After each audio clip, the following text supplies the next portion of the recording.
It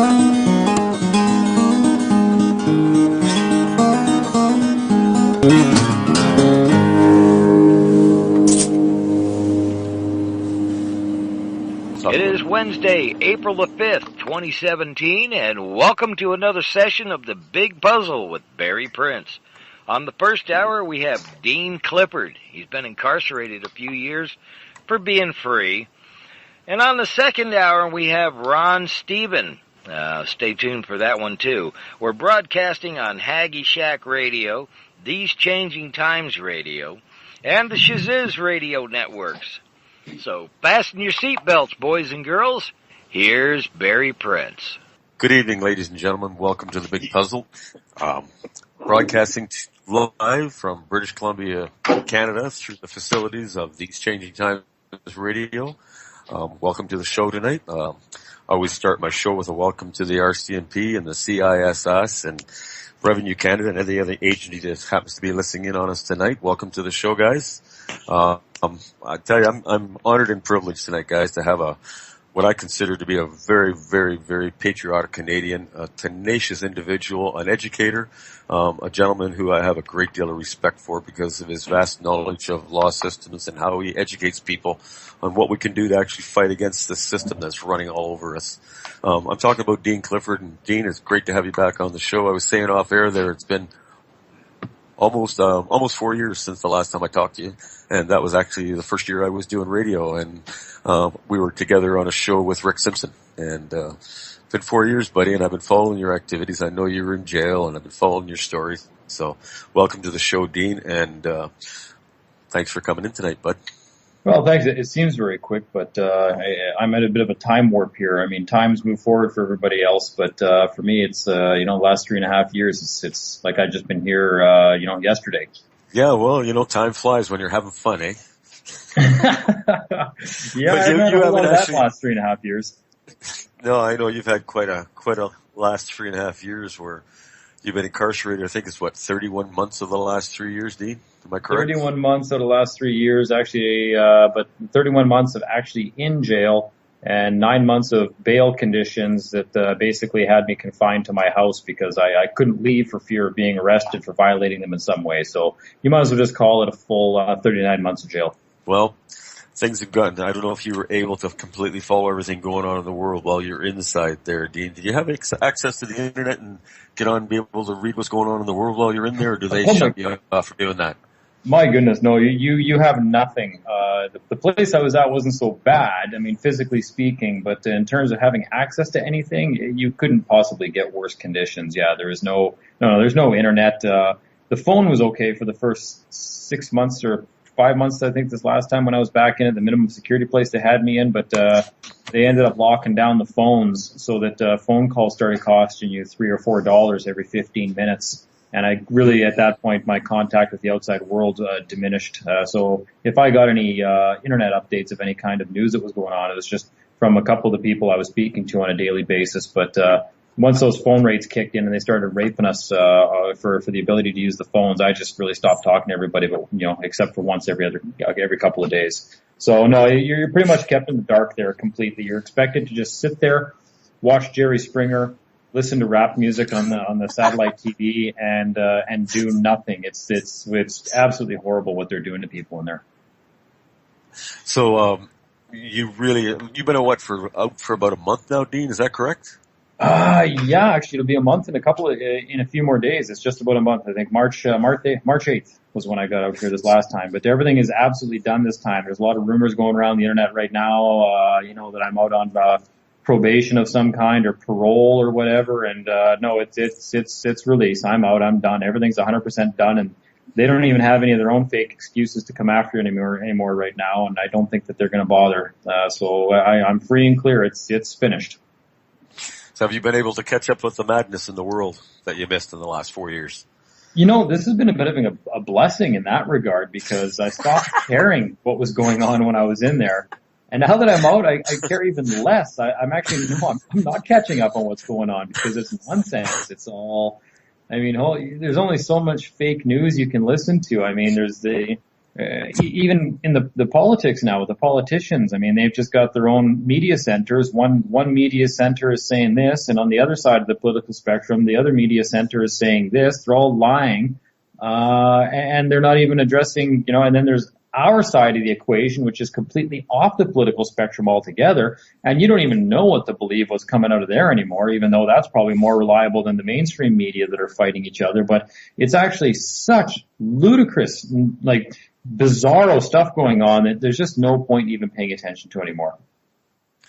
Yeah, I wish I could do that, Dean. Unfortunately, I'm still kind of in a position right now where I want to be informed what's going on inside the government so I can speak against it. I know, I was listening to your show, and, a lot of things that you say really make a lot of sense to me, but in the same mouthful, I'm kind of feeling it's important right now that I can do everything I can to educate people about the corruption in our government, because when people start to realize just how corrupt our government is, they start to look for alternatives. And what you're providing and some of your ideas really resonate with me.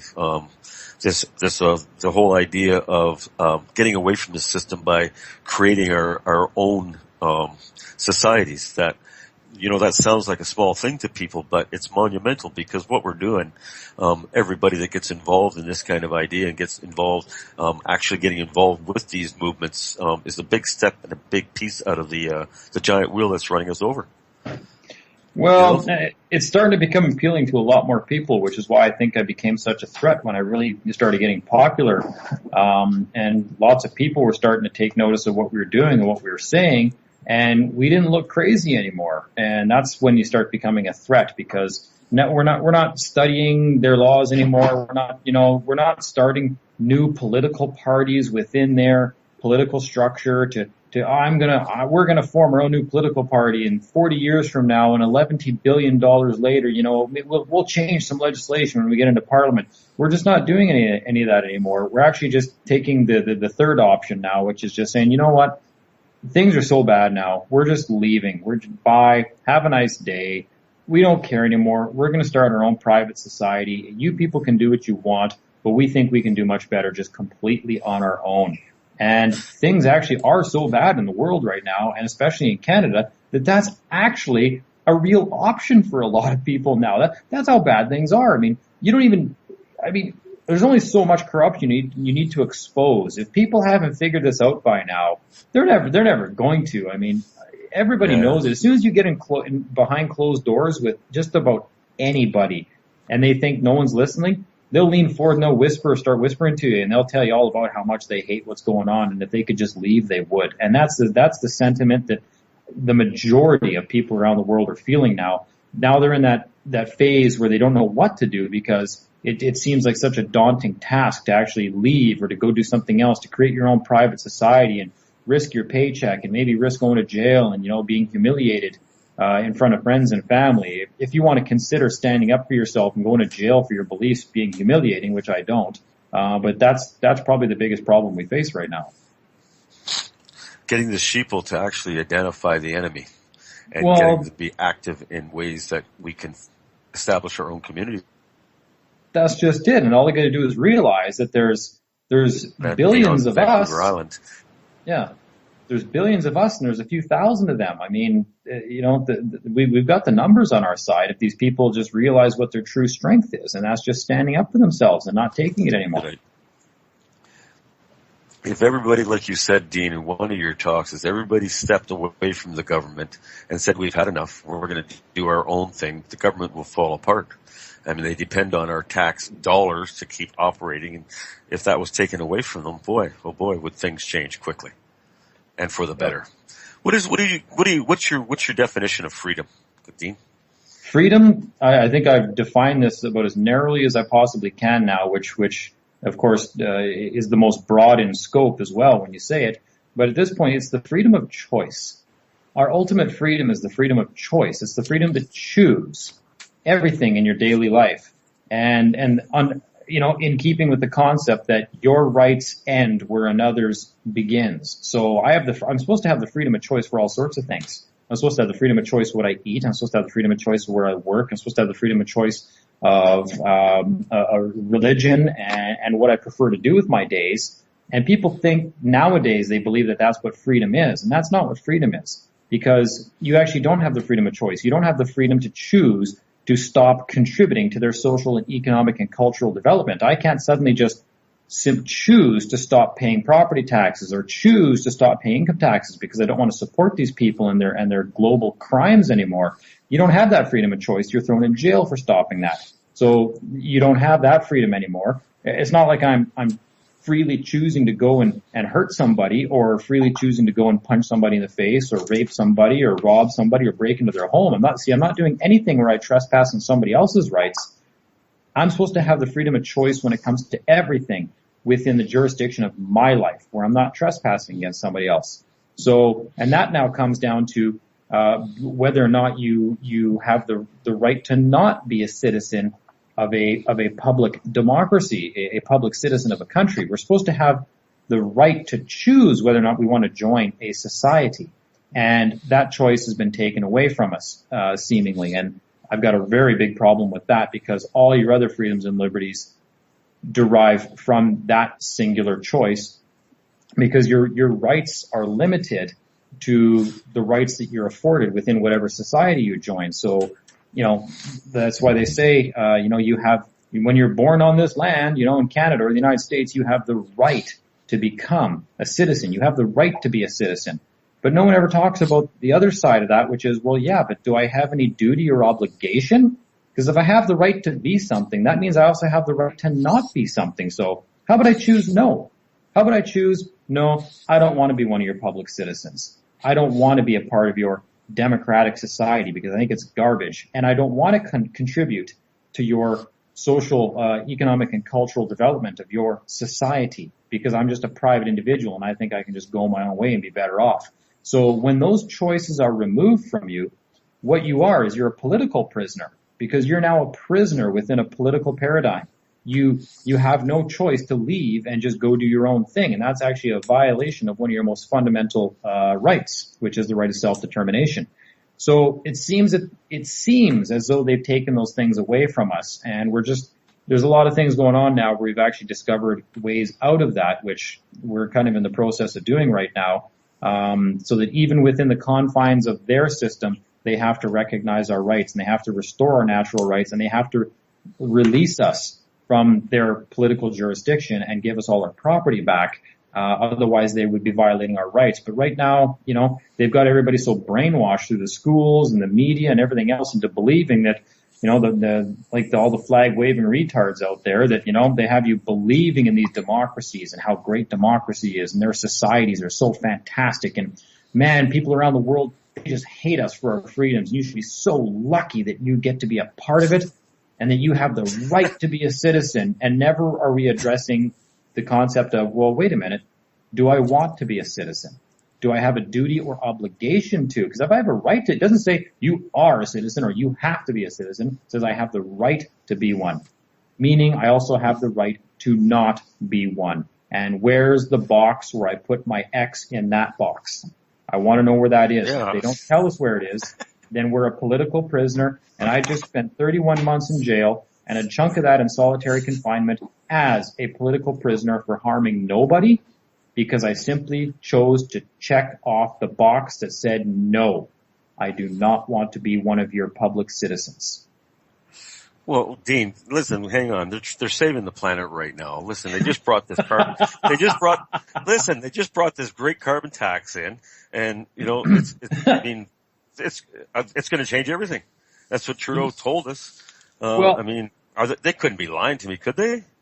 Wait a second. Hold on. Canada only produces 725,000 metric tons of carbon a year, and we absorb 2.1 million tons based on the amount of forest we have in Canada. Did anybody tell Trudeau that part? We have forests?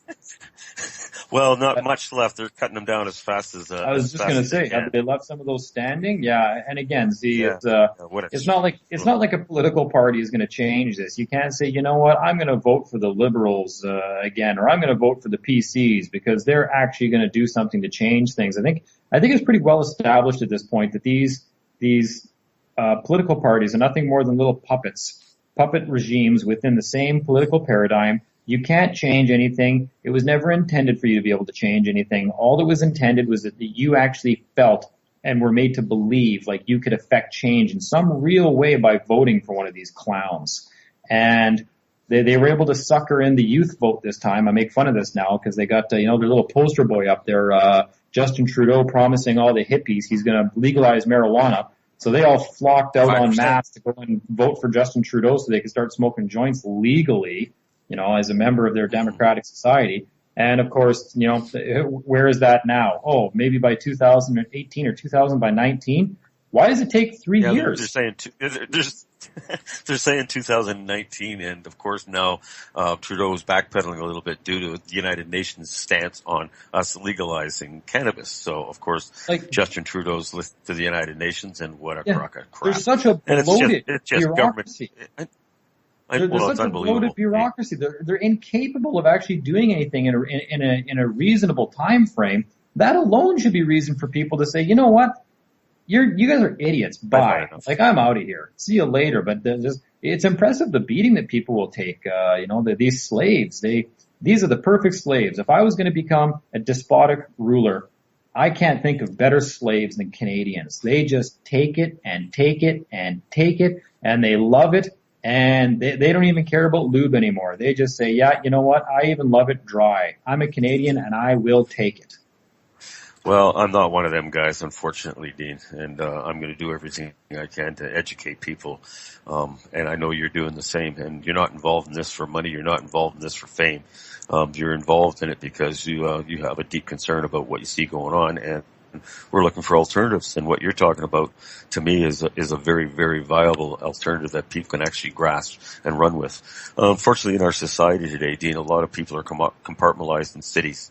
And for somebody in the city to follow this kind of an idea, it's extremely difficult. And of course, governments have pushed us in the last 15, 20 years to compartmentalize us in cities. So for somebody in the city to step away from the matrix right now, away from the box, it's extremely difficult. Somebody living out in the country, that's involved in a community, it's a lot easier to implement some of these changes. I don't know what we can do about people that are living in cities because they are such a controlled entity in society and they represent such a large percentage of our population. Well, and those are the zombies. Of course. We make jokes. We even have TV shows and movies about a zombie apocalypse, and we are living it right now. The cities are full of zombies that wouldn't know how to function or do anything without the statist regime in charge, dictating their lives. And that's why it's going to be so hard to get them out of that whole system because they are so dependent on it. And they've got lifestyles they expect now that are beyond any possibility of sustainability in any reality in this universe. And, until there's literally a world war for the last of the resources so everybody can have this lifestyle that they've become accustomed to, they don't want to change. That's the problem. They just don't want to. Unfortunately, you're correct, and a lot of people won't want to make the changes until they really start to see impacts in their lives. And I believe that day is coming very, very quickly here, Dean. I see a lot of problems with our oceans. One of the things that I focus a lot of my attention on in the last year has been our environment and our oceans and stuff, trying to make people aware that if we don't change our ways, get away from everything that we're doing right now, which is destroying our planet, we are going to have some very, very serious problems in the very near future.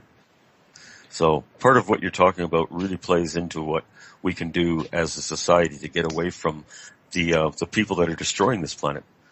Well, and again, there you go. People want to get mad at the government. I just spoke about this, I think, on the last two shows that I did last week. I believe you just watched a little bit of them, but we used to finger point a lot at, so-called governments and corporations for all the evil things they're doing around the world. But really, they're just providing the services and the products that people are demanding. That's all they're doing. And we want to blame these people and yell at them and scream at them and occupy Wall Street and demand that they stop doing what they're doing. But what they're doing is what we're buying. And so everything starts at home. This whole problem starts at home with people's unreasonable expectations for life and this unsustainable way that we're living. And that's what we need to attack now and get rid of, because without the people buying all the garbage that's being provided, this stuff will all fix itself. And even these solutions they're coming up with now are frickin' ludicrous. We got Okay, let's pretend that for a moment that electric cars are going to save the world, which they're not. And I could go into this ad nauseum about how much I loathe and despise electric cars, because now you got all these new age hippies and blue collar people and everybody in the pretend environmental movement around the world going, yay, look, Tesla's building electric cars. Everyone's going to have an electric car because they're electric. We're going to save the world because it's clean. And so you got 300 million Americans now that are going to own electric cars in the next 15 years, and they think it's clean energy and the planet's going to fix itself.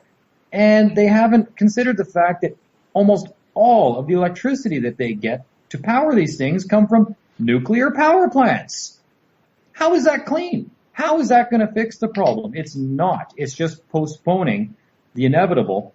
It's actually making things worse when there is way better alternatives out there. They're actually old school technologies that beat this new stuff. And not only that, how many hundreds of millions of batteries are there going to be now to go into landfills after they've lived their lives?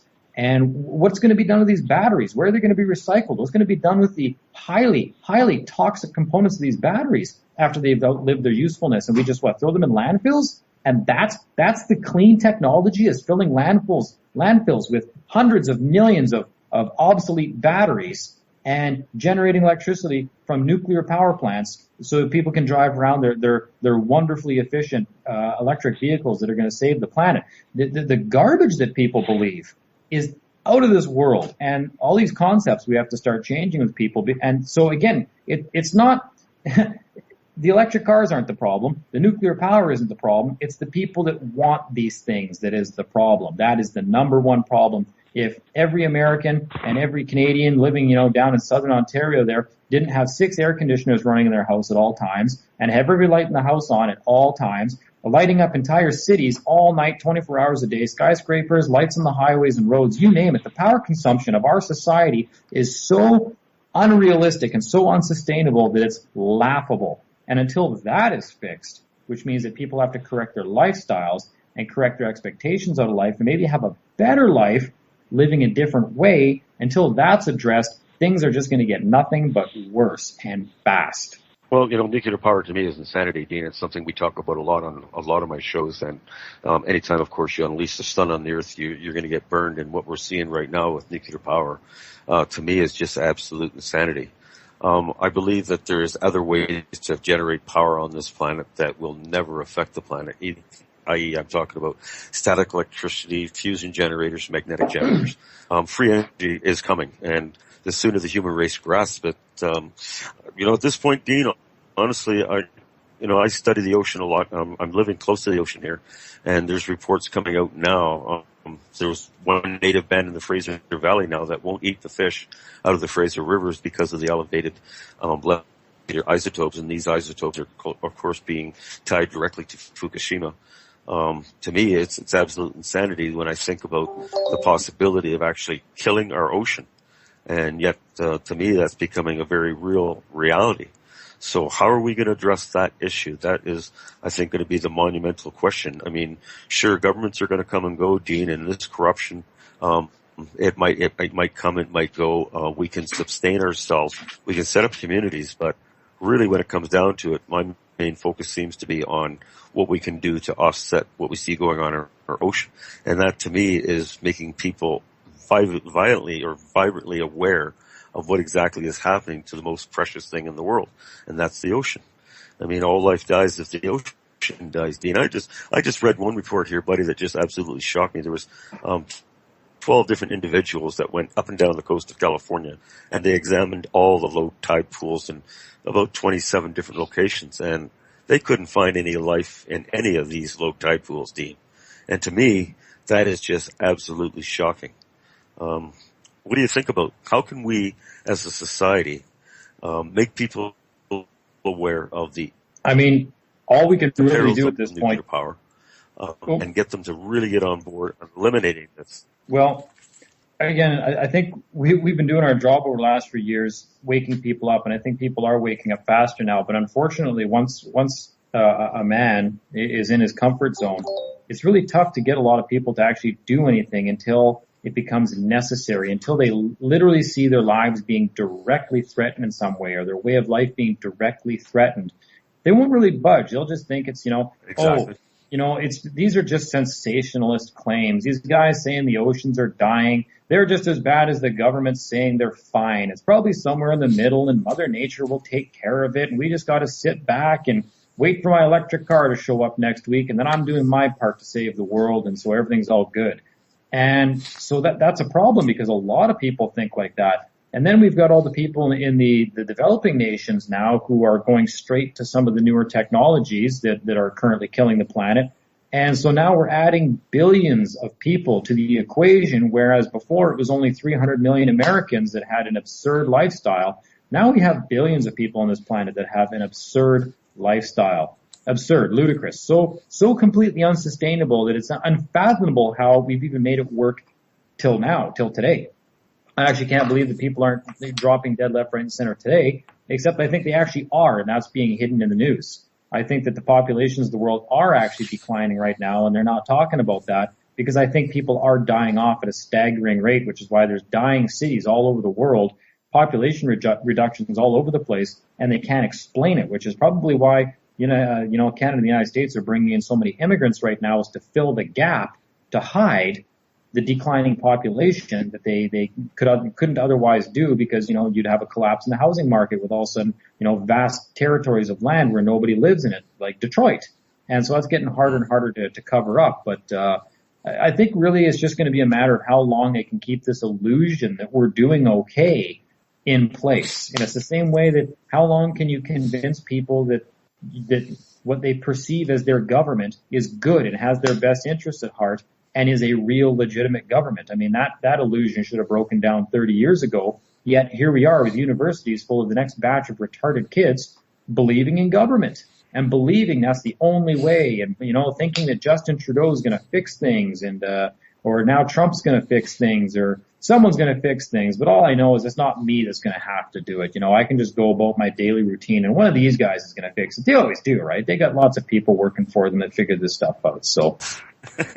And they would never do anything to harm us, that. No, God, that defeats the whole. Why would somebody get into politics for their own self-interest? Clearly, by the way, this is a conversation I've actually had with somebody where they vehemently denied that anybody would even get into politics in the first place for any other reason than helping people. There's no possible way they could have any self-interest in any way, shape, or form.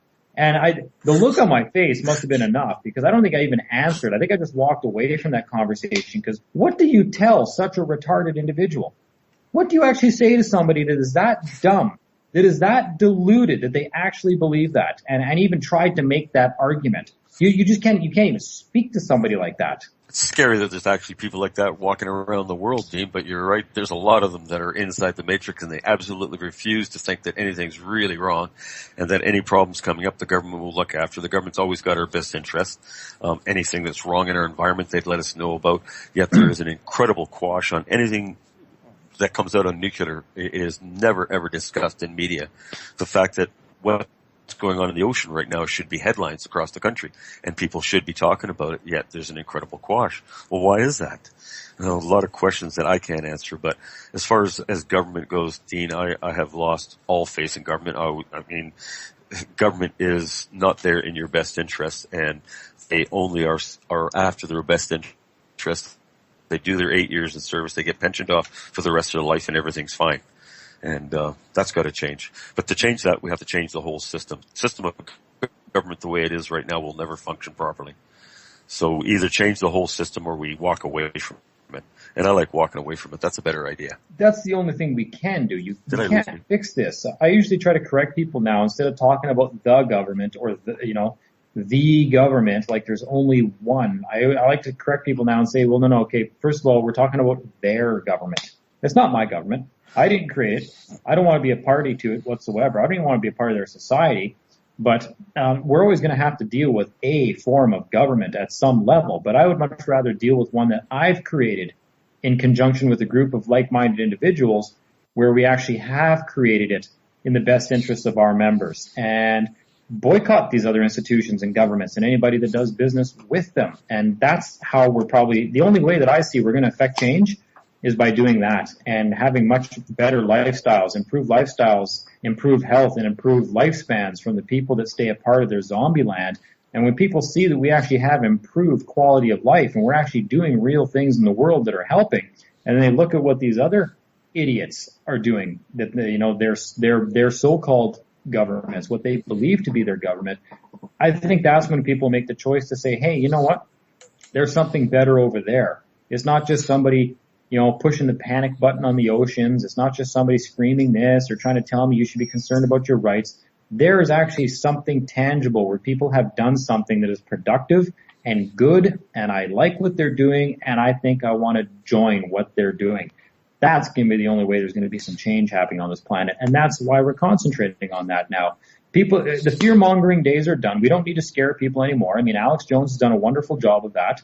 Everybody's already scared out of their wits. They don't know what's going on in the world. They think Russia's going to be attacking tomorrow. I mean, everybody's already scared. We don't need to scare people anymore. We don't need to point fingers anymore because, well, there's already 7.5 billion fingers out there right now pointing at somebody else on this planet. So those days are done as well. We don't need to wake up people to government corruption because I have yet to meet somebody in the last 10 years that actually doesn't understand that the government is corrupt. But the only problem is now it's become acceptable. They're like, well, I mean, of course, politicians lie. That's what they do. But, why does the word but follow that sentence? Well, that's just what they do. But, and then they want to start talking about how they're going to get these politicians that they know are lying to them every time they speak to actually do something. So, no, it's high time that we just left and went our own way and started doing our own things. And we do them in a way that is environmentally conscious, 100% environmentally friendly, and get away from these technologies and these lifestyles that are destroying the planet. And they are. And there's all sorts of, we don't even need free energy to get away from destroying the planet. These free energy devices, which are not really free, actually. I was corrected on that the other day, and I liked what the person had to say. We got to get away from even calling them free energy. They're not. It's just a different type of energy they produce, but there's still labor and materials that go into building these things. So really, they do come at an expense as well. So we got to get away from saying free energy to better forms of energy, or there's other ways of explaining what kind of energy systems they are. Wind turbines and solar panels alone are not going to fix the earth, but back to the solar power car idea.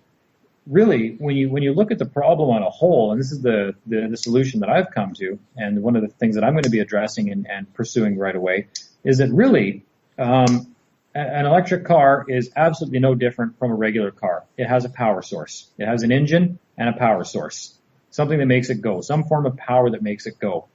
In an electric car, it's a battery that makes it go, which means that you stored energy from the sun.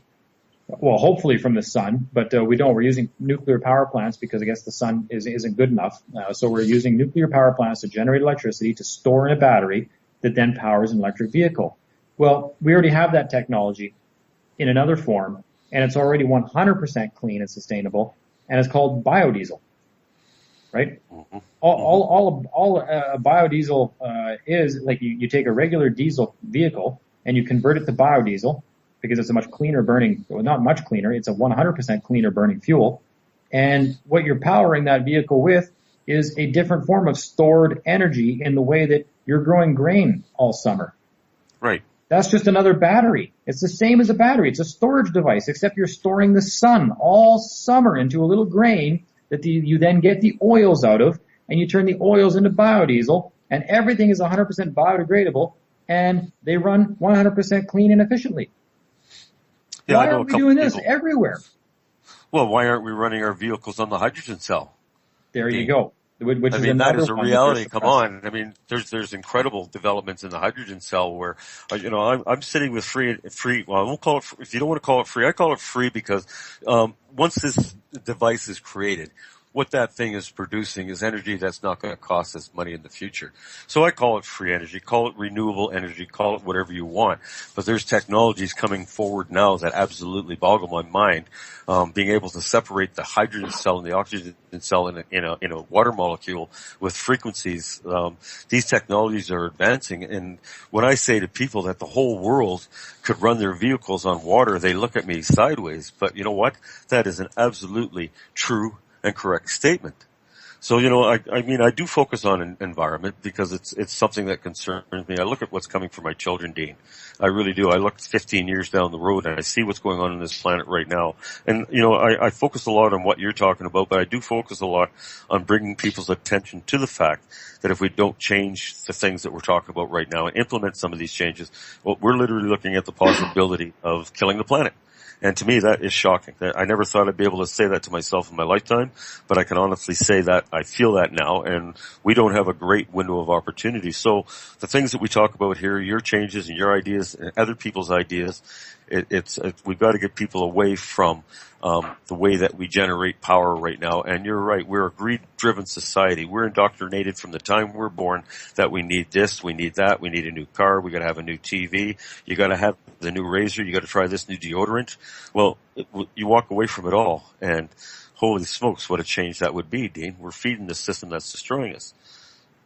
Well, and it's our demand doing it. And I mean, as much as I want out of the system as well, their little system, their control matrix, and to get out of this consumer-driven economy, I mean, I have to exist in it to some degree as well, even to be speaking to you tonight and speaking to other people around the world that want to affect change and want to get involved. I have to have a computer. I have to have a cell phone. I have to have all these things in my house that I don't want at all, just to try to effect the change that we need around the world. So, I mean, in one regard, I'm a bit of a hypocrite myself because I need a few of these things to accomplish this right now.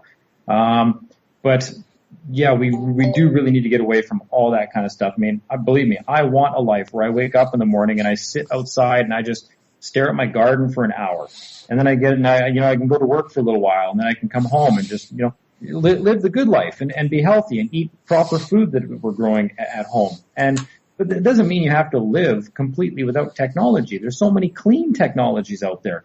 And of course there's the hydrogen fuel cell now. That's a brand new technology that, as far as I know, is not even really perfected yet.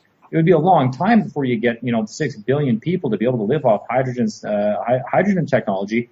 But the technology to fix everything has been around for 120 years. We have technologies now that have been around for 120 years that could fix all this, and we're still not doing it. We're still not doing it. These are things that don't even need to be perfected, and we're not doing it. So I don't get it. My only hope is, and I mean this in the nicest way, but all the zombies out there, the few billion people that want these lifestyles and don't want to change and think we're crazy. The cancer rates are 50% and probably a little bit higher than that right now. My only comfort right now is knowing that most of these people that are against us are going to die very soon. They're all dying. Like, they're a dying society. They're not even people we need to convince anymore. Like, our message is out there. We don't need to fight these people, argue with them. We don't need to bring them around to our line of thinking. In fact, I want to encourage them to continue with their lifestyle because it's a death sentence. They're going to die. It's a freight train headed for a cliff. Why would I get in front of that and try to stop it? You get out of the way, and as it's going by, if you're capable, you give it a little bit more of a push. That's what you do with that. I want these societies to collapse, and they are. They're collapsing now, and it's going to kill a lot of people. There are going to be a lot of people dying in these cities from disease, malnutrition. When the riots start, that's all going to happen. That's already done. That's not even a question anymore as to whether or not that's going to happen. Look what's going on down in, I think my friend was just telling me, in Venezuela right now, where the people are all starving to death and eating rats in the streets and whatnot. That's already happening. This is not a prediction of where things are going to go. This is happening. So really, anybody out there that's listening to this that is maybe worried about their future a little bit, they should be taking action now to make sure that they can provide for themselves when the zombie apocalypse hits, because it has hit. It is here. This is the beginning stages of the zombie apocalypse. When you've got entire nations starving and people are eating rats in a place like Venezuela, everywhere that's all happening. This is like, things are happening in Mexico. Things are happening in the United States. Things are happening in Canada.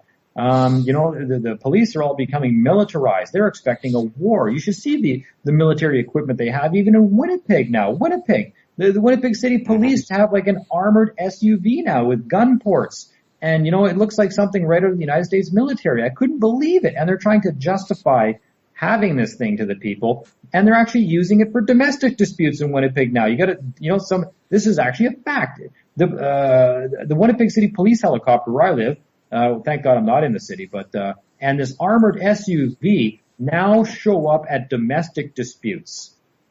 So the neighbors call because they heard some shouting, and next thing you know, a militarized SUV with gun ports on it shows up with a SWAT team and a helicopter over your house. You want to talk insanity? We passed that 20 years ago. We're way past wow land. Like, we're into, are you for real? Like, no, like, get out of this. You guys have to get out of this.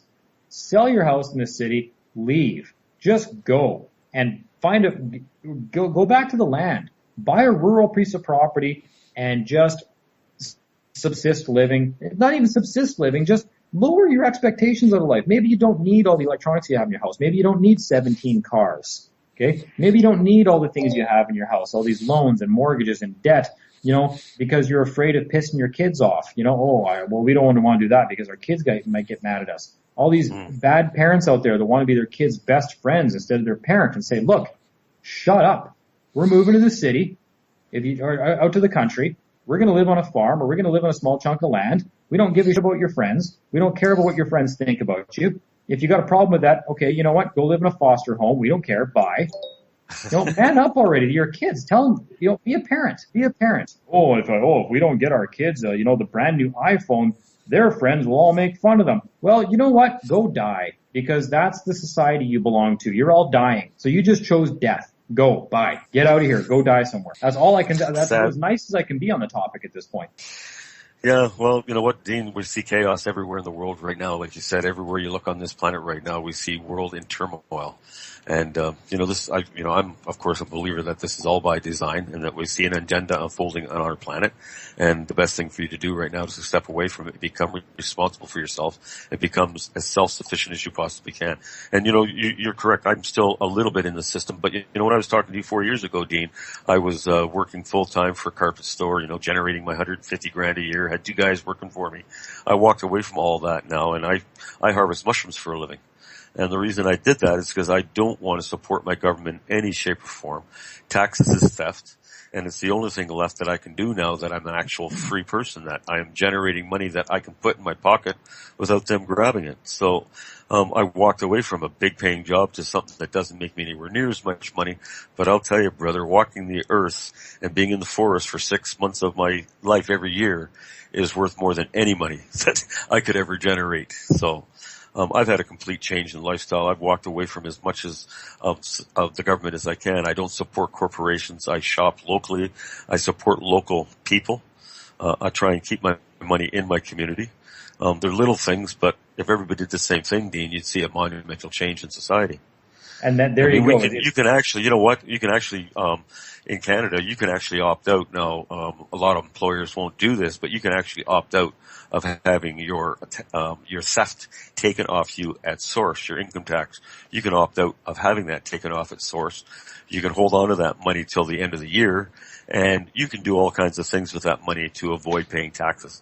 People really got to look into aspects. Sure, we're in the system right now, but we got to bring that system down. The only way we do that is to stop supporting it. So I like talking about lots of different ways that we can stop supporting the system. Defund it. Some of the ideas. Yep. Defund it, exactly. And divest. I've been speaking about this for years now. The divest from them and invest in us movement. And we're picking up steam now. More and more people want to get involved in what we're doing, and you just did what most people would consider as crazy, is quitting your job and getting back to the earth and living the good life, and you're probably, I don't know how many thousands of % happier for it. And that in itself is worth more than any money that you could possibly make at one of your crap jobs. Well, you nailed it right on the head. When I'm out in the forest, Dean, it's like this is what life is all about. I'm in touch with nature. I get to spend 6 months of my life now, 7 months of my life every year in the woods, and I wouldn't trade that now for any job. And why I didn't do this earlier in my life, I was so indoctrinated in the system, gotta pay taxes, gotta make this, gotta make that. I've walked away from all that now, bud. And but how are you going to compete with your friends now to die earliest with the most amount of crap in a storage locker? Hey, listen, you know, Dean, society is becoming so sick right now. It is absolutely incredible. I mean, I know everybody in this town knows somebody that's got cancer now, or somebody that's got a child that's been damaged, or somebody that's got a chronic disease, or somebody that's got Alzheimer's. I mean, Canada and the United States now are the sickest nations in the world, bar none. Yet in 1968, we were the healthiest nations in the world. Well, what's changed, guys? Oh man.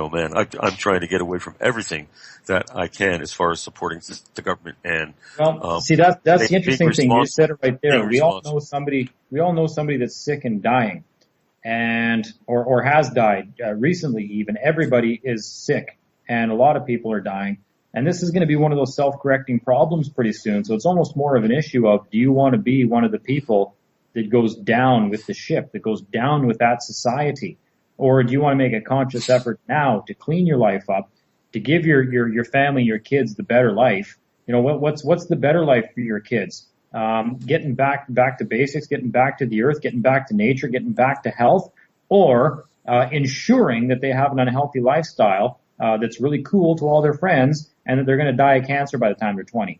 That's good parenting 101 apparently now, is to give your kids everything that they demand and bitch and complain for, just so they'll shut up and you appear to be their best friend, so that you effectively give them a death sentence and put them in the ground and kill them of cancer before they're 20 years old.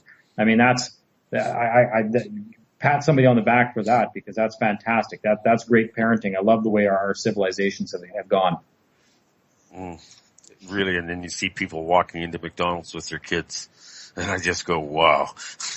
I just shake my head. I really do. It's just, what do? How do you wake them up? It's just like society is, like I said, so indoctrinated. Our brains are so spoiled. We're filled with fluoride. We're filled with vaccines. They're spraying chemicals over top of our head. We're eating GMOs. Our bodies are getting so sick that we can't function properly as human beings. And you talked earlier about becoming a vegetarian, how that's affected your life. Let's just talk about that for a couple minutes before the show ends. We only got about 12 minutes left here, Dean, and then I've got Ron Stevens coming on for the second hour. But yeah, talk about your change in your diet for a few minutes, because I found that quite interesting. Well, I've been juggling things around for a few years now, for health reasons, just seeing what works and what doesn't. And one of the things that happened when I got to Brandon Correctional there in March of 2 years ago now, when I was out on bail there, somebody had mailed me a copy of a book called Rational Fasting by Arnold Ehret. And it's all about basically, before there was such a thing as veganism, he basically was promoting an all vegetable and fruit diet, and had all the research to back his claims about how it was the cure for every disease. And he was absolutely right. And in fact, he was actually murdered 2 weeks after he published his book in 1927. And so after reading that book, I went a couple of months at a time with veganism, more so than and it's not even veganism, isn't even really the right word, because I don't eat eggs or white potatoes or rice either, especially not white rice, which are all vegetarian type foods that most vegans would eat, which is why most vegans are completely unhealthy. They just replace garbage with more garbage that they consider to be healthier, because it's a vegan option when it's not at all. So I made the switch permanently, actually. I'm 17. I'm 18 months now. What I just call it vegan, because for all the muggles out there, without me having to get into lengthy explanations, it's the simplest thing to say. They just go, oh, okay, so you only eat vegetables and stuff like that. But really, it's more than that. It's just the proper foods that our bodies are supposed to be eating. So I made the switch. I noticed the immediate benefits, 18 months ago when I first started, and I'm continuing to see them even now. And even when I went into Milner Ridge here for this last 14-month stint, I got working in the kitchens right away and experimented with my diet more in there and played around with foods. And I found some more stuff that you should never be eating that had some interesting results on my body. And then once I finally got in tune with this and learned what my body liked, I put on 26 pounds in no time in the gym, and was lifting just as much weight as I was when I was 22 years old. And I feel and look fantastic now, and things are just getting better. But really, it's the smart choice to make, because even from an ecological standpoint, from an eco-friendly standpoint, I mean, getting away from meat, without even getting into the health argument, from a sustainability standpoint, I mean, how much do they have to feed these animals over their lifetime to butcher them to provide you with one steak? And if they just fed people instead with all the vegetable biomass that they were feeding to the animals, how many people could we feed? So just from a starvation standpoint alone, it just makes more sense to just eat the vegetables you would normally give to a hog. When you look at the fact that an adult hog produces 10 times more solid waste every day than an adult human being. So when you got a province like Manitoba that has 1 million hogs that they're producing for sale in China, stuff like that, they're producing the equivalent of 10 million human beings solid waste every day is going into the environment that's being untreated, under the Family Farm Act and going straight into our rivers and systems. So it's, and just the health reasons alone, my goodness, the differences that I've felt, even in my attitude. I mean, I hate to say it, but I used to get pretty worked up before, especially too, and I had a high meat, high protein diet, lots of calories. As a contractor, I used to burn things through pretty good, and we'd get talking about the law stuff and what's going on in the world, and I get pretty worked up, and man, I can tell my attitude and my stress levels have absolutely plummeted since I kind of switched my diet and have stuck to mainly vegetables, little bit of fruit. I tried a more fruit, less vegetable diet for a while, which is of course still in keeping with my new practices, and that didn't really work all that well. I noticed that the high fruit diet had some results that I wasn't really too happy with, energy wise, and being lethargic, and the acidity on the body and whatnot. So I've switched back to mostly leafy greens and vegetables and stuff like that. And I gotta tell you, if you want a food bill savings, when you go to the grocery store and you want to eat healthier, okay, I don't care. Okay, you know what? Maybe there's a little bit of pesticides residue still in some of the foods that I'm buying. Okay, big deal. Maybe most of these foods, these vegetables are not GMO. They might be newer strains. They may not be the best thing for you. Okay, you know what? I accept that as well. They're probably not healthier than an organically grown heritage heirloom strain vegetable. That's fine. But you know what? They're sure as hell a lot better than the stuff that's in the boxes that you buy. The crap, the manufactured processed crap that people actually live off of these days. I don't care how unhealthy that vegetable is. It's still a vegetable. And the stuff that's in a box, why are people buying that garbage? Overpriced, overprocessed garbage that will kill you. Not could kill you or could make you sick. It is killing you. It is making you sick. It is causing chronic acidosis. It is aging you. It is giving you cancer. It's horrible. The stuff in those boxes that you buy are worse for you than the box. You might as well take this out of the box, throw it in the garbage, and eat the box. And you would actually be better off and be healthier from eating that way. Right? That's how bad that stuff in those boxes are. And so we're trying to tell people, look, at the end of the day, at least the vegetables, although they may have some residue and they may be, whatever, they're still better for you than the other stuff. If you can't organically grow your own heritage strains now, at least make that transition first. That's the first steps you can do. Then when you're going to the grocery store, you're walking around the outside of the grocery store, you're staying away from all the processed garbage in a box that lasts for 20 years, because that's got to be healthy for you. And you're staying away from all the heavily taxed items now too, because we're getting into the, food that's considered necessities of life. And those aren't heavily taxed. And most of them don't even have sales taxes on them when you go up to the cash register. So when you go and you throw $35 of vegetables and leafy greens and other things into your little cart, at the grocery store, you'd be surprised at how much food that actually is by comparison to boxed garbage, a box of Pizza Pops, a pizza in a box that's $14 that isn't even one meal for one person. Like, are you kidding? And people buy this crap and then they complain that food is expensive when really the cheapest stuff is sitting right there waiting for you to cook it so that your body gets the nutrition it needs so you won't die of cancer when you're 30 years old. Exactly. Well, it boggles my mind that people can't do research into the products they're eating. And really, you're absolutely correct. The food that's on the shelves in the grocery store today will kill you. All you have to do is get a 10 by 12 foot room in your house, spend $150 a month, and you can grow all the vegetables you want, and they're vine ripened. They're full of phytochemicals. You can also have as much fresh fish that you want every month through this system. It's called aquaponics. It's something I'm really looking into. Absolutely. And it's just another alternative. You are what you eat, Dean. And I harvest dandelions every year and I drink dandelion tea. I consume chaga. I am eating a lot of wild mushrooms in my diet now. I do eat a little bit of rice, but I make sure that it's wild rice. I don't eat anything that's refined sugars, refined salts. They're all out of my diet. My body's loving it for me. I'm 62 and I'm feeling pretty healthy. I'm not completely into the veg yet, but I lean that way. I eat a lot of vegetables. I eat a lot of fruit. I drink a lot of mango. I'm really conscious about what I'm putting in my body. And of course, the more you're conscious of that, the more good food you put into your body, the more your body loves it and your brain starts to work the way it's supposed to. So really, you are what you eat, guys.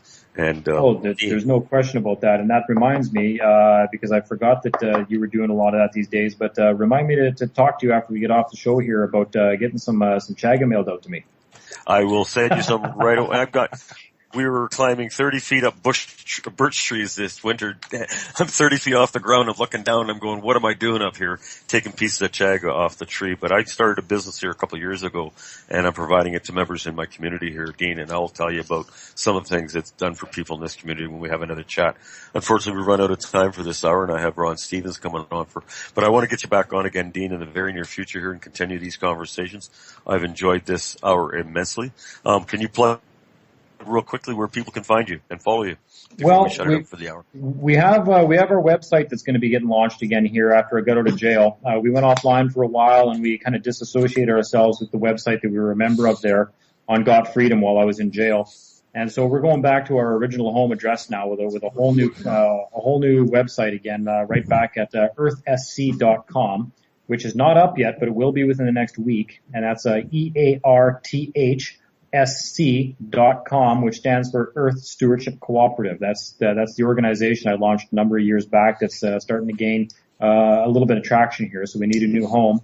And in the meantime, until that goes out, I'm easy to find on YouTube, on Facebook, and we do have a contact email address for people out there. So because we have a newsletter going out right now, letting everybody know where we're at with everything and updates and everything that's going on with our movement. And to get on the newsletter, all they have to do is send us a quick little email to contact.earthsc@gmail.com. And if they send that email off, they'll get added to the newsletter. I haven't done one since I've gotten out, but I'm going to do one probably in the next couple of days to all the people that are on the list already so they get current with what's going on. And we really want to make a go of this because we know the only way to get this change going is to get everybody organized together, to create our own private government, and to create our own private societies and leave this old one to die.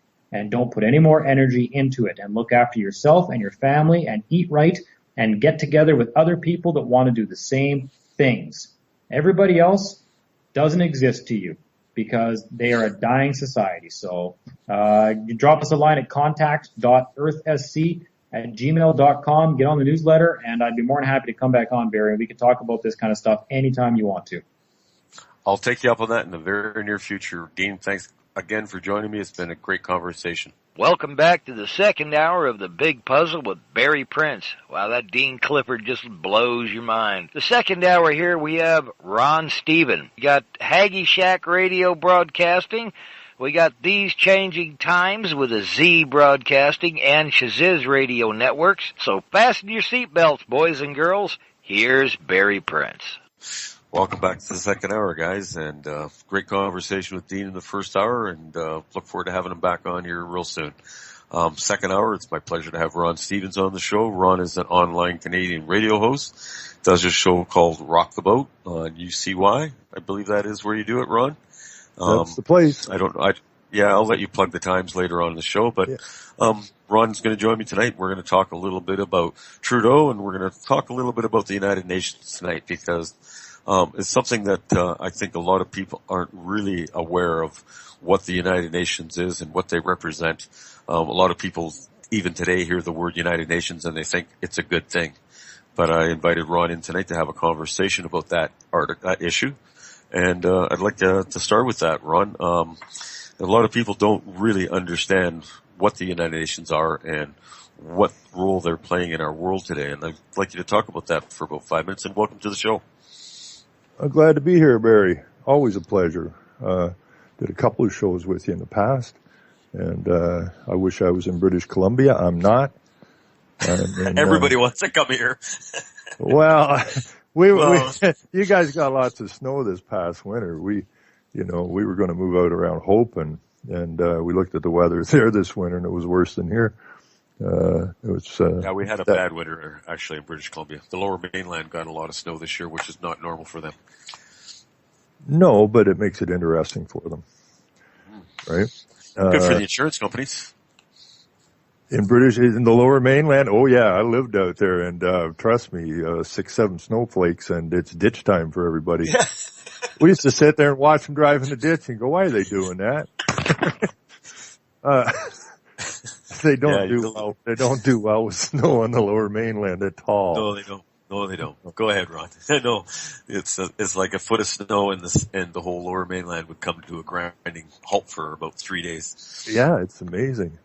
I don't know, we still call them Canadians, but, more of the... Vancouver. It's Vancouver now. Well, see, that's the other thing. I haven't lived out there for a long, long time, and this is all United Nations crap. I mean, if we're going to talk about the United Nations. When I lived out there, which is way back in the late 70s, the influx of people from, East India was haywire. They were just flooding in. Mm-hmm. And part of that deal back then too was about, we needed more labor. One thing about these guys, they always use templates, right? So now the new template is we need migrants, because, who's going to fill the jobs? And, of course, if you're in Alberta or a lot of other places, that people are going, what jobs, right? So they just use the same template. But the United Nations is your government, make no bones about it. The United Nations is everybody's government and has been for a very, very long time. Now,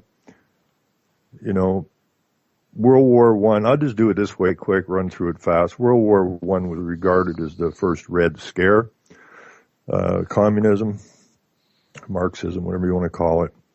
And then World War II was the second Red Scare. And I call this World War III, the spiritual psychological war, the final takedown, and the target is the West. And they can't really bomb us because we're the ones that bomb everybody, so it wouldn't fly. So they were trying to take us down psychologically and spiritually. And so they've moved out, the Christian faith out of everywhere and left a void, and all voids and vacuums need to be filled. And so, as soon as they got the Lord's Prayer and all that, and we were built, this whole nation was built on a Christian value.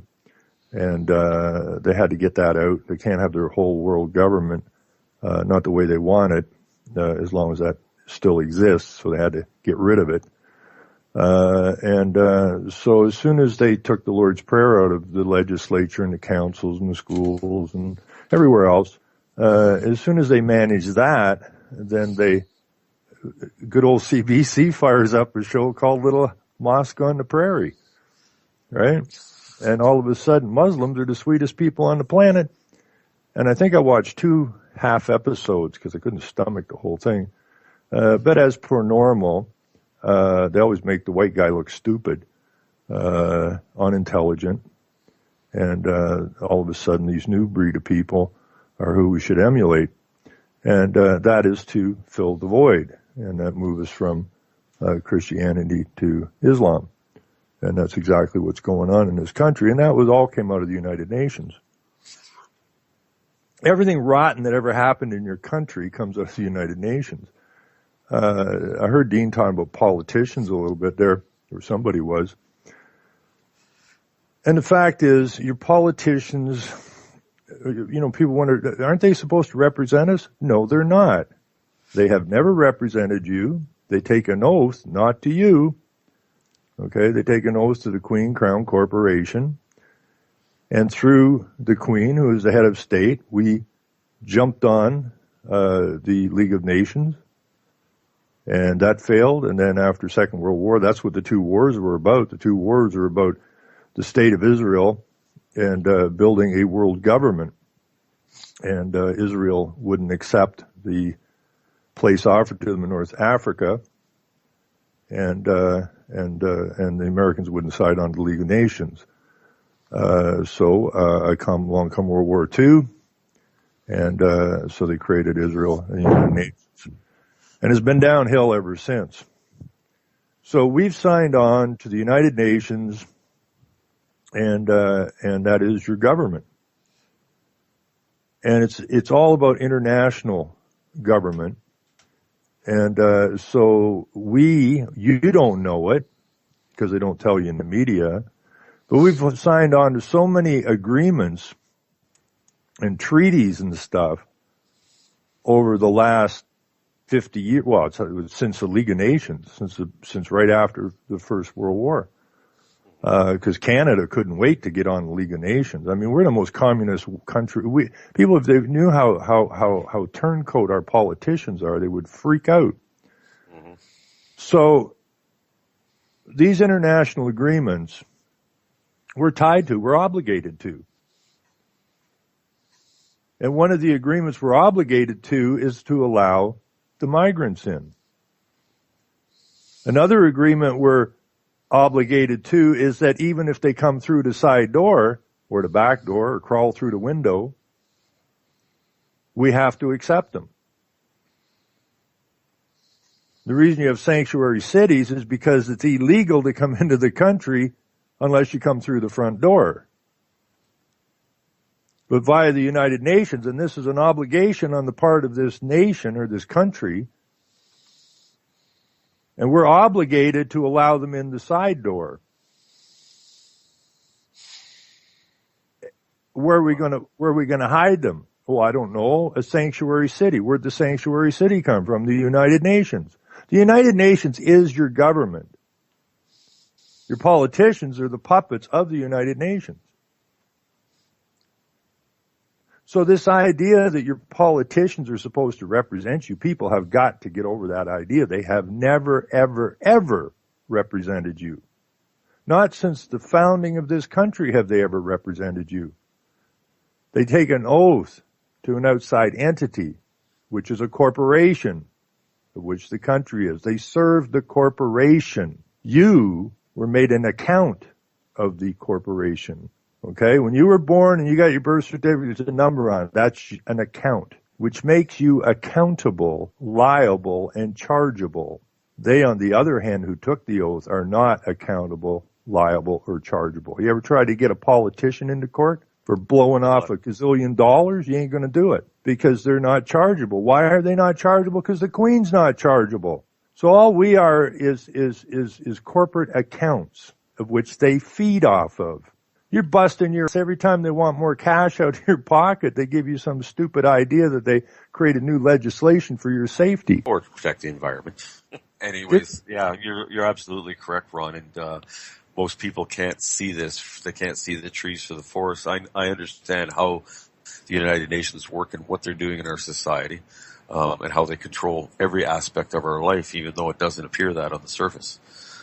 This immigration problem we're going to have this year in Canada is really going to get people, I believe, riled up because we're basically opening our doors wide open to anybody that can get their foot inside the country. Yeah, I mean, we it's not immigration, right? It's an invasion. It's an invasion. We got to call it what it is. It's not immigration, not migration. It's an invasion. Period. And it's they're just running their breeding stock in here, right? Well, if you look at a lot of them that are crossing the line, Ron, they're not families. They're vibrant young men in their 20s and 30s that look like they're ready to go to war. Well, they are. Dressed up in rags. Of course they are. They're the infantry for the UN, man. And the UN is a satanic outfit, and they have got to get rid of Christianity. That's the only thing. I've said this as long as I can remember. Two things got to fall. The King James Bible and the American Constitution. American Constitution, for what it is pretty much shredded now. And they got to get rid of the Christian faith. Those two things drop, it's game over. And that's why we have this massive influx of Islam now. I mean, they're building mosques everywhere. Why? Yeah, the government's paying for it. That's Well, your yeah, tax dollars at work, Ron.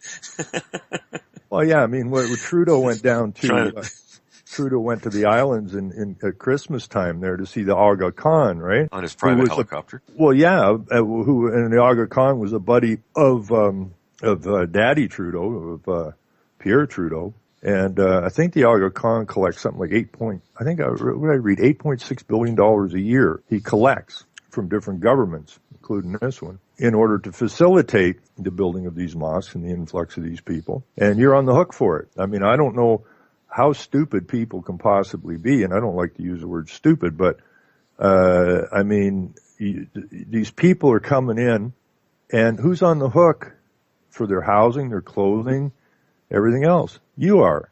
They're all going on welfare. And the people in this country are having a harder and a harder and harder time keeping a roof over their own head, and now you're paying for somebody else's roof. We have homelessness in this country like a bugger. We have hungry kids in this country. And if we cannot look after our own people, why are we giving housing and medical and all this stuff to people that aren't even supposed to be here? That's the kicker. They're not supposed to be here. They came through the side door, which means that every single sanctuary city, be it Toronto or Hamilton, I think, Montreal, I think, London. I don't know if Vancouver is. It's a Hong Kong town. But all of these sanctuary cities are breaking the law, which means the mayor of every one of these cities and the council of every one of these cities that declared themselves a sanctuary law ought to be arrested by the feds. Now, the feds aren't arresting them. Why is that? Because they're obligated through the United Nations to do this. But the media's not telling you that. The media's not telling you that. No, I mean, we got the only hope for the West, well, there's always hope, but I mean, if we want to cut this and we actually want a profitable nation, for the people and by the people, we have got to cut all ties with the United Nations. We got to throw everybody out of here, that supports the United Nations. You're out the door, hit the road. And, then we can get going again. Then we can actually have a government, because we can't have a government if we're being run by an international organization that we didn't vote for. In fact, we didn't vote for our own government. It was given to us as a present. The new shiny white knight coming in to save our country. Yeah, it's bloody ridiculous, right? Well, it is, Ron, when we have immigrants coming into our country and getting $1,500 a month for allowances for their family. They have 6 children that are getting them $500 a month through our child tax benefit program. They're all on welfare. They're not employable. And what are we doing to our country, man? I mean, Trudeau, his first year in power, put our country $33 billion in debt, and he promised to keep it to $10 billion. And where's all this money going? It's not being spent in Canada. What's it going to take for people to wake up, Ron? Because what's going on in our country right now is absolutely ludicrous. And if it keeps going the way it is, it's always been ludicrous. I mean, I was telling people. Well, yeah, but now we see an acceleration of ludicrousness. Well, yeah, I mean, people now have got to start asking some serious questions. Before it was done in such a slow manner that people wouldn't notice it, right? Mm-hmm. And now when you got people crashing, when you got people crashing the borders, I just love these. I watched a few videos about the migrants coming across at these whatever you call them, official crossing sites. Border crossing. And they're talking about Trump. Our media up here is blaming Trump for the migrants coming in. America is under the same obligation as we are. Okay, they're just using this to dump Trump, right? Because Trump, for whatever he is starting to get people to think a little bit, and that's dangerous. Okay, they're turning against the Marxism down there, the liberalism, whatever you want to call it, and they can't have that, right? It's kind of a fly in their ointment. But the United States is as obligated as we are, and it kills me whenever I'm talking to people in the States. I said, how ridiculous is this? Okay, you the people call yourselves American. You know that the DC is a corporation. Okay, you know that you're a corporate entity, and you know the United Nations, which was set up by the Carnegies, the Fords, the Rockefellers, and any other nefarious outfit on the planet. And where is the United Nations headquarters sitting? In frickin' New York, right? The world headquarters for the United Nations is sitting on American frickin' soil. And what is the end goal? The destruction, the end of nation states. And here you have this body that wants to destroy you sitting on your land. How daft is that? It's all education, Ron. Like I said, most people, you say the United Nations and they still think it's a good thing. They can't take the time to sit and go on the internet.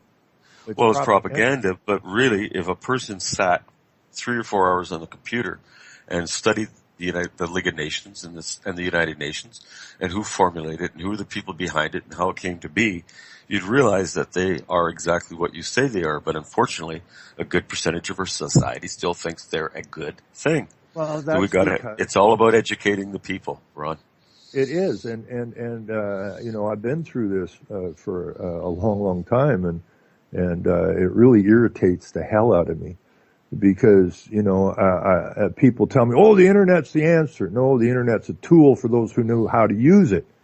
Most people have no clue what the internet it really is. It's an extremely valuable tool.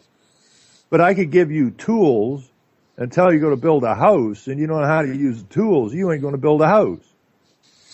Okay, so if you don't know how to use what's in the toolbox, you're never going to accomplish anything, okay? So there's some very good researchers out there that understand how valuable a tool the internet actually is. Because I used to research when I lived in Calgary in the 70s, early 70s, and I was a reporter there, but I ended up in an Earth Day with a friend of mine. I didn't know nothing about Earth Day. I was working for oil publication. So we went to this thing, and that was during the Saudi oil crisis. They're holding us hostage. And so we go to this thing, and all the news is bleak. You know, you can't get gas, and the cars are too big, and they can't use it. What are we going to do? So we went from bleak over to this beautiful park on a wonderful warm day in Calgary. And so bleakness in the media and a wonderful utopia over here in the park. What we need, folks, is we need to become energy independent. Okay, I thought we already were. We got more water, we got more fuel and gas and oil than you should take a stick at, but okay. But we have to become energy independent because the Saudis are holding us hostage. Okay. So how are we going to do that? Well, we're going to use biodigesters, and we're going to use solar panels, and we're going to use windmills, and we're going to use electric cars. Geez, that sounds kind of familiar. So we're going to do this in order to become energy independent from the Saudis. That's not the real story. The real story was open the floodgates to imports. Until that point, there was dick all imports. We built our own vehicles, but our vehicles are too big and they waste too much fuel. In come the imports. Everything is done to screw with you, and out goes your jobs. That was the real beginning of the exodus of industry out of the West. Yep. Now, yeah, I remember. So when I saw that, and I have that big library there, and I had some names in that were on some pamphlets in that I got at this Earth Day, and so I had it for the library, and I got into the old research books, or old reference book, And that's why I love the internet. I mean, that was a time-consuming mess in the library. But then I found out and I started drawing lines between the dots and got a picture of what the hell's going on here. And now, what is all of this same stuff being used for? It's not there for energy independence anymore. It's there to save the planet. So they just go rebrand their garbage and fire it back at it. It was false in the early 70s, and it is false today. It's that simple. But that's how these guys operate, and that's all coming out of the United Nations. And it's all about control. If you understand the Fords and the Carnegies and the Rockefellers and the other 100,000 tax-exempt foundations that they've created since, it's all about control. And why are we allowing these people to control us and our nation and our futures? That's the question. That's the question that needs to be answered by everybody.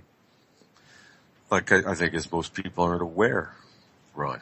They don't see these changes because, like you said, they implement these changes incrementally so society doesn't recognize them. And they always have the media there on side to back it up. To propagate their story, of course. And then when the kids go to school, it's being hammered at them there. And they come home and turn on the TV, it's being hammered at them there. Yep. So yeah, I mean, what chance do they have, right? But there's an old saying, right? Take heed that no man deceive you. Well, we've been deceived since the day we were born. We got to get over it. But the point you bring up is important because, people I talk to on the internet all the time, and I think it's just laziness or something myself, or it could be part of the way we were raised. Probably has a lot to do with that. But, I tell people, I say, you think the internet's just telling everybody, right? Joe Average don't go and use the internet for any of what we do. Joe Average comes home, he may play a game, he may read the news, but that's the same news he's getting on the TV, so he's reading the news off here, he's reading it on the TV. And, but he's not doing any research. So Joe Average, if you walk down the street and try to explain to Joe Average what's going on, even though they're very irritated about what's going on and they're scared for their financial futures and their family, they don't have a clue what's going on. They'll say something like, that damn Trudeau, I knew that son of a bitch shouldn't have got put into power. We were better with Harper. No, you weren't. There's no better off with Harper than there is with Trudeau. There's the same people playing the same game. There was a scene with Harper when he was talking about something, and Tony Clement was standing behind him. And Harper wasn't that bright a dude, right? He truly wasn't a very bright man. And he's talking away there, and he kind of looks over his shoulder at Clement. And Clement comes up to the podium and kind of stands just back of him off to the side a little bit. And Harper looks at him, and Clement nods his head yes, and then backs up a few steps, right? And Harper keeps going, right? I mean, Harper, they're all puppets, all of them. And they're all controlled. So there's no right, there's no left, there's just a big problem. But, I don't agree with running away either. I've heard this since I got on air 10 years ago. I'm going to build myself a little shack up in the hills and get me a gun and my go bag and all this kind of stuff. And when it hits the fan, I'm out of here. Well, that's not productive. Okay, that's not productive at all. We have to stand ground. And we have to out these people. There's a couple of ladies that call into my show sometimes from Calgary, and they're late 60s, early 70s, I think they are. And they were going after fluoride in Calgary, and they would go to the council meetings, and they would, go through this stuff and they'd be patronized, thanks ladies, we'll look into it. Nothing's going on. Nothing's happening. Because they're at the council meeting. Nobody else at the council meetings really. Nobody cares. And so it dawned on them that we're not having any impact here because we're basically quarantined here. Nobody's getting this stuff. So they got onto it and they said, screw these guys. It's about holding their feet to the fire. So these ladies and some people they started putting up posters all over Calgary, bus stops, anywhere they could stick them, where people would see them. And they actually put the faces of the councillors, their home phone numbers, and said, these people are poisoning you and your children. Call them and ask them why they're doing it. Okay, you got to pull them out where they're visible. Sitting in them council chambers, they're invisible to the public. And they eventually took the fluoride out of the water in Calgary, specifically because they got called, right? They got called out. You want change. You want change. You have to force it. Why we're the best. I don't know any other country that's better whiners than we are. In Canada here. We're great. And we're probably the world's best excuse makers. I went to get a coffee this afternoon. The guy come in, they're delivering something. I have a cart with some boxes on it or something. And I was standing by the doorway looking at the paper and he come in and we kind of brushed each other a little bit. And the first thing out of his mouth was, I'm sorry. I said, you must be Canadian. Right? I swear to God, the first words that come out of a Canadian baby's face ain't mama, papa, it's, I'm sorry. We gotta quit being sorry. We gotta quit being sorry. Right? It's true. You know what I'm saying. It doesn't matter where you go. I'm sorry. What the hell are you sorry about? Right? We gotta quit being sorry and we're gonna have to get a little more aggressive.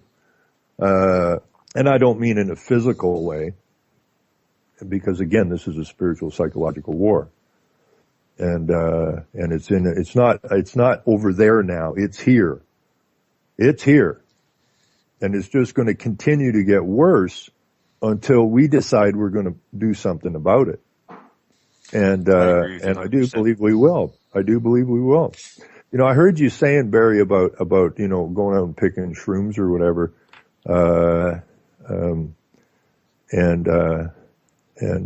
Dean talking about just, go get a piece of land out in the countryside or something. Well, you're still incorporated in the countryside. It may take them a little longer to whack you, but they'll whack you because you're an account. You're their account. They own you, right? And, but I was thinking, if you be careful what you say, Barry, because if you say what you're saying about, I'm up here and I'm picking shrooms and everything, I'm in the bush and that, people say, geez, I like that. Then you go out in the bush and you pick shrooms. There's not too many people around, nice and quiet and everything. Word gets out, my friend. You're going to be elbow to elbow with people, right? They're going, I like that. I'm out of here. And you're going, where the hell all these people come from? Right? Well, yeah, I know. I shouldn't talk about it because you're right. There'll be an influx of people wanting to come up here and do what I'm talking about doing because it's a change in lifestyle that I incorporated a couple of years ago. And it's been the best thing I've done in my life. I will still be doing radio shows here and there in the summertime, but I'm a little harder to find, Ron. It's because I made this change in my life. But, what really, what Dean talked about in the first hour, a lot of that is really, it's really good ideas because we look at what we're involved in right now and how the governments work, and really, if we stop supporting the government, we can do that by becoming more and more self-sufficient in our own lives.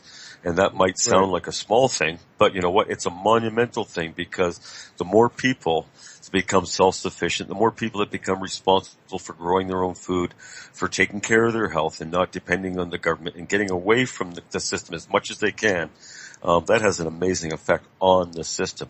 If we stop supporting the system that's killing us, that system will cease to function.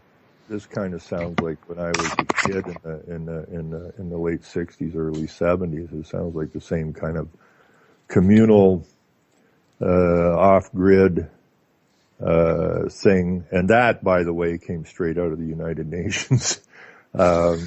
So, we're just back to the same thing again. And it's, every 30, 40 years, they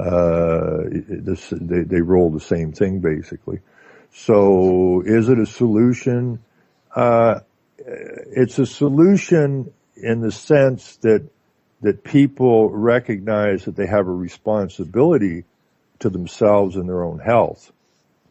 It is a viable solution to changing this nation into something that we are proud of. Absolutely not.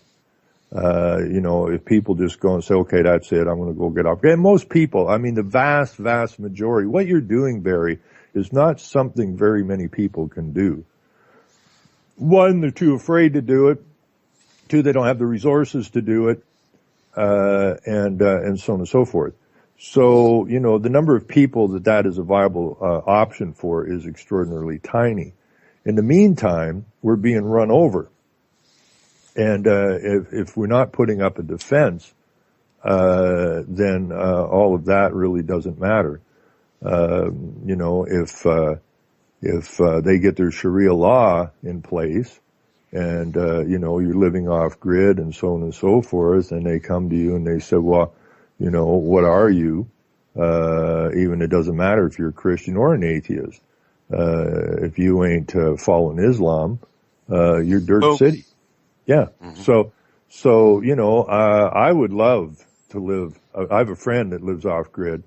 Is a farm and an old house, and they have their animals there and that.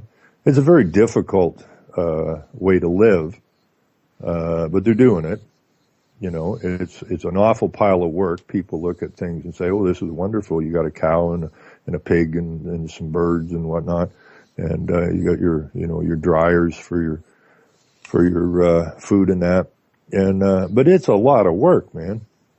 It is a hell of a pile of work, and most people, if you look at the history of it, people have done it and done it and done it, but the number of people who have tried and the number of people who are still living that lifestyle, the turnover is extraordinarily high.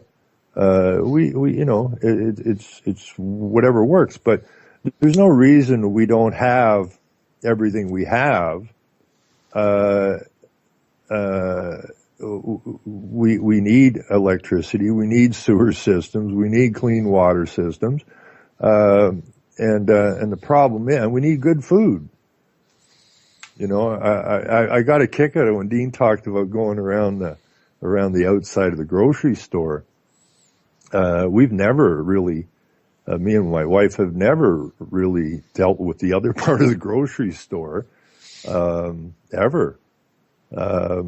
But still, the food that you buy, the vegetables that you buy in the grocery store, if you're lucky, have 60% of the nutritional value that it's supposed to have. If you're lucky. If you're lucky. It looks like a carrot. Mm-hmm. Looks like a tomato. Well, actually, the carrots don't even look like carrots anymore. It looks like a tomato. But the fact is, they're junk. When I was at my uncle's 90th birthday, they won't buy any meat out of the grocery store. He said you can smell the chemical in it. But these are people that grew up understanding what food smelled like. See, we lose our senses over time, not because of our age, but because if you didn't know what real food smelled like, then the poison food smells normal to you, if you know what I'm saying. Yeah, it tastes good, looks good. Yeah, because you don't have anything to base it against, right? Exactly. So the food in the grocery store is junk. I mean, I'm stuck eating it. I don't want to eat it, but I'm stuck eating it. But what we need to do is we need to kick back, right? We need to push back. And I just want to leave you, I'll talk about Michael Schmidt for a little bit. He's a raw milk farmer here in Ontario, came from Germany. And the man lives by his principles and his moral code. And 23 years they've been beating him up. 23 years they've been dragging him out of court. He's in court more than he's not in court. It's ridiculous. So they're going to put an injunction against them, or attempt to, here in April. And I think we can kick them in the teeth. Because as I've been doing some research for them, and I'm back in the 30s, when they made pasteurization, the law. And, it's because I know the Rockefellers were involved in this and the Fords were involved in it. It's all about control. So they always do the same thing. They did it with climate change. They do it with everything. The migrants is part of that plan. Okay. Create a problem, right? And then get the reaction through the media and the NGOs. But then when they create the problem, they already know the solution coming out the other end because they created the problem, they create the solution. And then through their media and their NGOs, then they go, oh, well, this is new, right? Bingo, got you again, right? So when I look back in 1937, I was doing a lot of research in the last few days, and I'm starting to see a real correlation between pasteurization and chronic diseases. And I'm doing a lot of cross-referencing in that, and that's exactly this last piece that I put up is I should actually put that in the chat maybe. This is a piece from 1937 if I can dig it out here, and I'll throw it in the chat because this is about your food, folks. Okay, this is about your food, and there's nothing more important. What you put in your body, okay, is if you put good in, you get good results.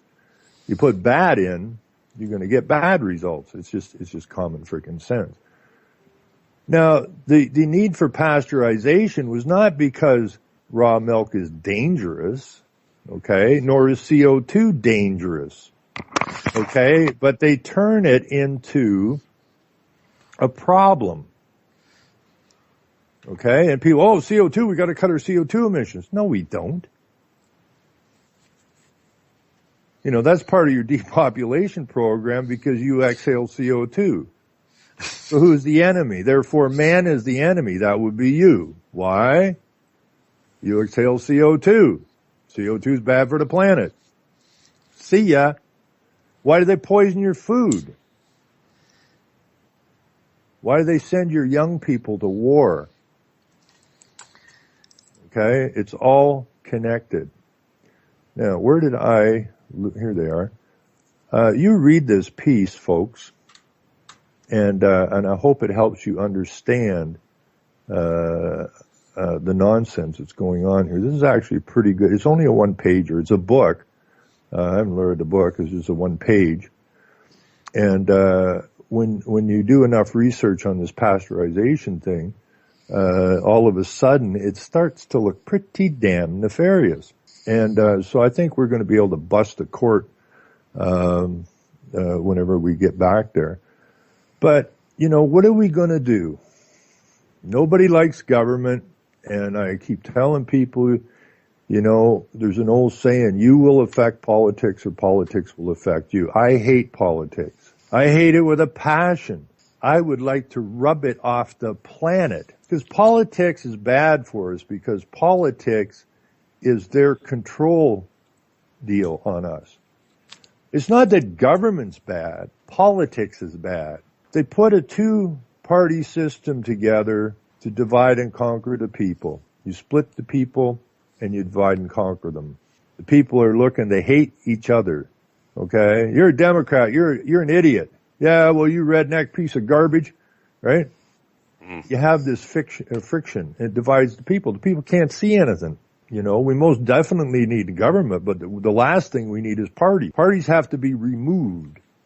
If you look at the origin of the word party, what does it mean? It means to divide. And they've divided us. Democracy, the root of democracy, demotech, basically takes you back to divide.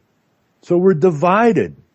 A nation can't stand divided, but a nation needs a government. So you're in Terrace, BC, yeah? I am. So in the British Columbia government, you would send a representative that you guys pick, not the party picks, you pick, as the best representative for your neck of the woods. And you send them down there, and everybody does the same. Okay, now, we know, because this representative's from Terrace, we know what resources you have. We know the size of your town. We know the needs of the people. And over here, someone's from another part of the province who has different resources and all of this kind of stuff. It's about how do we put these resources together so that everybody they want with an instant callback. Because something when you get people together who want to are out of sight, out of mind kind of thing, you start to get the people that want to fill their own pockets at somebody else's expense. So you got to have instant recall on that. But that's a government. This thing we got today is not a government. Each time you elect someone, they're a dictator for the duration. You can't get them out. They can do whatever the hell they want. Spend whatever amount of money they want, give whatever amount of money they want away, and there ain't anything you can do about it, and you can't hold them responsible, and you're on the hook for it. You know, when Trudeau gave that $780 million or whatever to the Global Fund to fight malaria and AIDS and a bunch of other diseases, we're paying for that at interest. But when I searched down to the Global Fund, I found the Global Fund funds the Clinton Foundation. Oops. You probably find their tentacles in the Trudeau Foundation also. Oh, absolutely. Absolutely. But it's not a right-left thing, okay? It's a political thing because all of our countries are member states of the United Nations, and regardless of who's in power, they have a legal obligation to do what has been agreed to in these treaties and all this kind of stuff, all these agreements. So even though Canada did not agree to the migration and the immigrant movement in 1951 or 1953, okay, we didn't agree to that. But because of all these international lawyers, and you know the old thing Shakespeare said, first thing you do is kill all the lawyers. So now we've got all these international lawyers writing all this crap, and they're crafty little buggers. Okay, Canada didn't join up on 51 or 53. Okay, well, let's make some legal thing here where we can tie them through the universal human rights so that we can tie them to 1953, and now we're obligated. So until we cut ourselves loose from the United Nations, we are not a nation, you know, and I want everybody to think about this just think about this all the time. If Canada were the only piece of ground on the planet with the population that we have, then the question has to be, could those 34 million people survive and thrive? The answer is we would live in Shangri-La. There would be no hunger. There would be no homelessness because there's nothing we cannot build, grow, engineer here on these lands. Nothing. And here we are eating poison food, drinking poison water. Why are we doing this? Why are we allowing this to happen to us? Because we're lazy, we're disenfranchised, we're afraid, we don't have any knowledge, and that all has to change, right? We have to participate. Like a couple of ladies I was talking to one time, you know, I said, we're talking about it, you know, I said, you need to get involved. And they said, well, you know, we're old. And I said, you're breathing. Right? I mean, that's an excuse. You give me excuses all the time. There is no excuses. If you're breathing, you ain't got no damned excuses, period. Get involved. And I said, you know, it was really sad, you know, you're on your deathbed and you're thinking your life back. And you watched Oprah, and you went to Tim Hortons, and you watched a hockey game, and you accomplished nothing. And these little girls, you know, they said to me, they said, so like we're supposed to do something. Bingo. That's it. You do what you can do. But do it. Do something. You know, your forefathers, our forefathers came here specifically to get out from the boot, under the boot of tyranny. And they did that.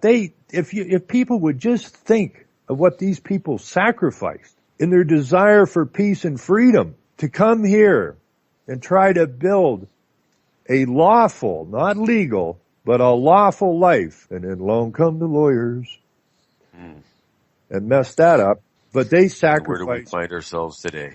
We got the Buddha tyranny back on top of us. Boy, Only do we ever.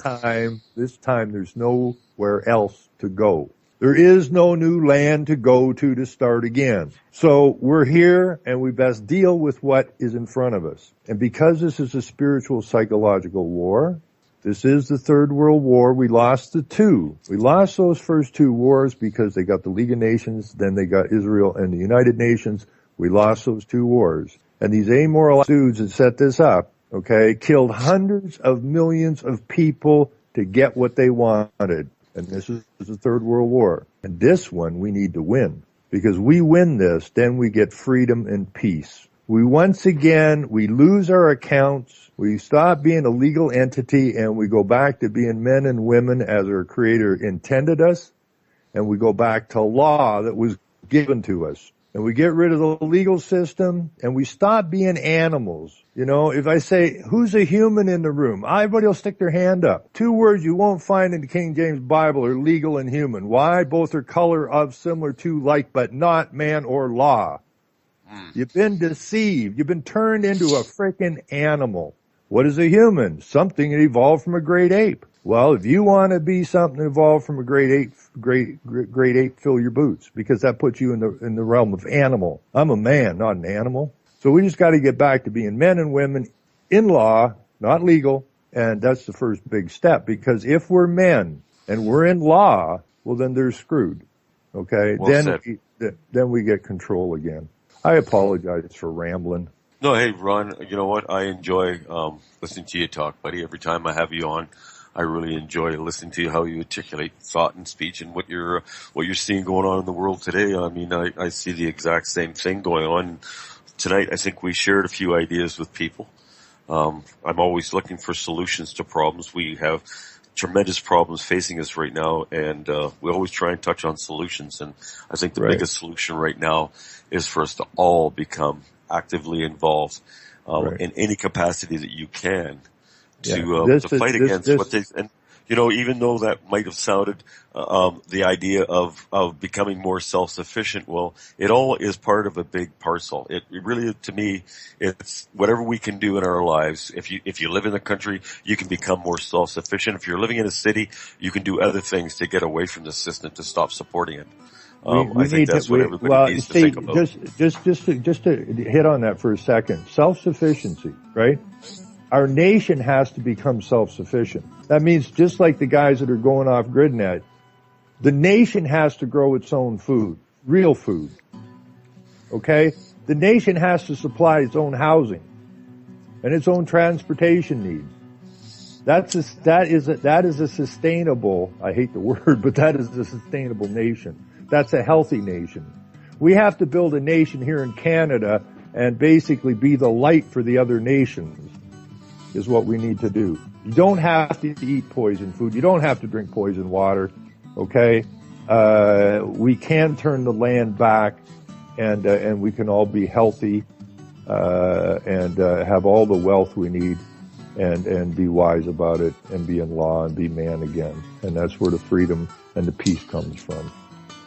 Humans and legal do not produce freedom and peace. So. Well said, Ron. Thanks for joining me this week. That's the end of our show, folks. It's been an interesting conversation tonight, and I hope you join me again next week, same time, same place. I want to thank Ron for joining me and Dean for joining me. And Ron, before we shut it out, where can people hear your show? UCY.TV, or you can just go to my Facebook, Rock the Boat Radio. All the times and that around for the shows and where to get it and stuff like that. Barry, I just want to say thank you and just keep doing what you're doing, my friend. Keep talking, teaching, and shining that light. We will win this one. Well, we're all trying to do our bit, Ron, in any way we can, and we all have something we can do that will help with the cause, folks. It might sound insignificant, but whatever talent you got, please start applying it to what we're talking about tonight.